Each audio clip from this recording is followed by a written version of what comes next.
Synopsis of the Books of the Bible. Luke. By JND Darby. New Testament. The Gospel of Luke. Chapter 21.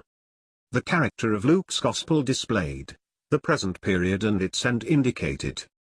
The Lord's discourse in Luke 21 displays the character of the Gospel in a peculiar manner. The Spirit of grace, in contrast with the Judaic spirit, is seen in the account of the poor widow's offering. But the Lord's prophecy requires more detailed notice. Verse 6, as we saw at the end of Luke 19, speaks only of the destruction of Jerusalem as she then stood. This is true also of the disciples' question. They say nothing of the end of the age. The Lord afterwards enters upon the duties and the circumstances of his disciples previous to that hour. In verse 8 it is said, "The time draweth near," which is not found in Matthew. He goes much more into detail with regard to their ministry during that period, encourages them, promises them necessary help. Persecution should turn to them for a testimony. From the middle of verse 11 to the end of verse 19 we have details relative to his disciples, that are not found in the corresponding passage of Matthew. They present the general state of things in the same sense, adding the condition of the Jews, of those especially who, more or less, professedly received the word. The whole stream of testimony, as rendered in connection with Israel, but extending to the nations, is found in Matthew to the end of verse 14. In Luke, it is the coming service of the disciples, until the moment when the judgment of God should put an end to that which was virtually terminated by the rejection of Christ.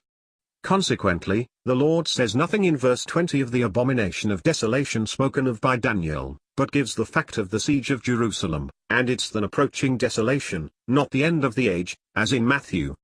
These were the days of vengeance on the Jews, who had crowned their rebellion by rejecting the Lord.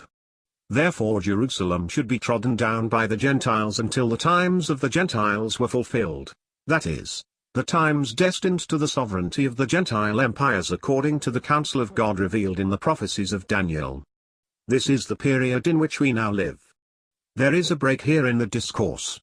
Its principal subject is ended, but there are still some events of the last scene to be revealed, which close the history of this Gentile supremacy. The end of the age, the coming of the Son of Man. We shall see also that, although it is the commencement of the judgment, from which Jerusalem will not arise until all is accomplished and the song of Isaiah 40 is addressed to her, nevertheless, the great tribulation is not mentioned here. There is great distress, and wrath upon the people, as was indeed the case in the siege of Jerusalem by Titus, and the Jews were also led away captive. Neither is it said, immediately after the tribulation of those days. Nevertheless, without designating the epoch, but after having spoken of the times of the Gentiles, the end of the age comes. There are signs in heaven, distress on earth, a mighty movement in the waves of human population. The heart of man, moved by a prophetic alarm, foresees the calamities which, still unknown, are threatening him, for all the influences that govern men are shaken. Then shall they see the Son of Man, once rejected from the earth, coming from heaven with the ensigns of Jehovah, with power and great glory, the Son of Man, of whom this gospel has always spoken. The prophecy ends. We have not here the gathering together of the elect Israelites, who had been dispersed, of which Matthew speaks. Exhortations to watchfulness, the day of distress a token of deliverance to faith. That which follows consists of exhortations, in order that the day of distress may be a token of deliverance to the faith of those who, trusting in the Lord, obey the voice of his servant. The generation, a word already explained when considering Matthew, should not pass away till all was fulfilled. The length of the time that has elapsed since then, and that must elapse until the end, is left in darkness. Heavenly things are not measured by dates. Moreover, that moment is hidden in the knowledge of the Father. Still, heaven and earth should pass away, but not the words of Jesus.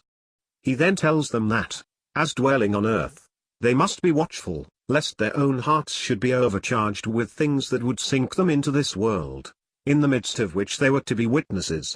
For that day would come as a snare upon all those who had their dwelling here, who were rooted here. They were to watch and pray, in order to escape all those things and to stand in the presence of the Son of Man. This is still the great subject of our gospel. To be with him, as those who have escaped from the earth, to be among the 144,000 on Mount Zion, will be an accomplishment of this blessing, but the place is not named, so that, supposing the faithfulness of those whom he was personally addressing, the hope awakened by his words would be fulfilled in a more excellent manner in his heavenly presence in the day of glory.